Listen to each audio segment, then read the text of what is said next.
بسم الله الرحمن الرحيم. من حزم الإنسان ألا يحاذر أحد ومن كمال عقله ألا يحاذره أحد. من حزم الإنسان د انسان هوښیارتیا دادا ألا يحاذر أحدا چې اچاتم دوکه ورنکی. ومن کمال عقله او د عقل کمال داري ألا يحاذره أحد چې اس څوک ورته دوکه ورنکی. پدې ضرب المثل کې دا خبره بیان کړې ده چې کامل العقل انسان دا هغه انسان دی چې دی هونه په خپل چاته دوکه ورکي او نه بل څوک دا جرأت کولی شي چې دته دوکه ورکي. من حزم الانسان الا يحاذر احد ومن كمال عقله الا يحاذره احد.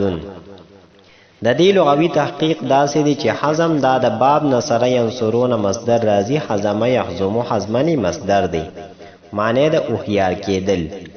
یحاذر دا د باب مفاعلین د فعل مضارع واحد مذکر غایب مغلوب صیغه ده. حاذر یحاذر محاذعه د مصدر راځي، معنی د یو بل سره دوکه بازی کول، یو بل له دوکه ورکول.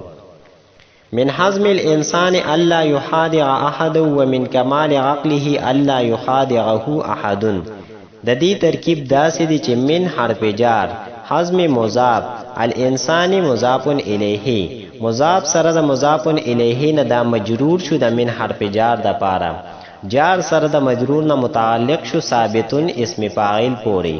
ثابتن اسم فاعل پدې کې هو ضمیر هغه د دې فاعل، اسم فاعل سره د خپل فاعل او متعلق نه دا شبه جمله دا خبر مقدم شو.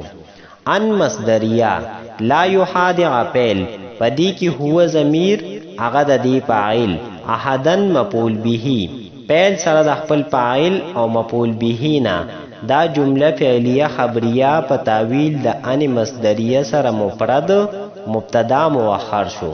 مبتدا سره د خبر نه جمله اسمیه خبریه معطوف علیه.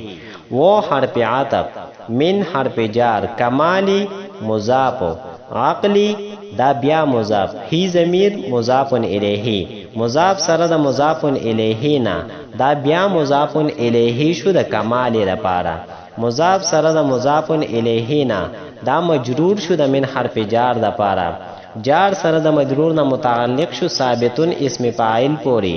ثابتن اسم فاعل پدې کې هو ضمیر هغه د دې فاعل، اسم فاعل سره د خپل فاعل او متعلق نه دا شبه جمله دا خبر مقدم شو. ان مصدریه لا یحاذر فعل او دا هو ضمیر منصوب متصل چې وسره د مفعول به، احدن د فاعل، فعل سره د خپل فاعل او مفعول به نه دا جمله فعلیه خبریه په تاویل د ان مصدریه سره مفرد دا مبتدا مؤخر شو. مبتدا سره د خبر نه جمله اسمیه خبریه معطوف، معطوف علیه سره د معطوف نه دا جمله معطوفه شو.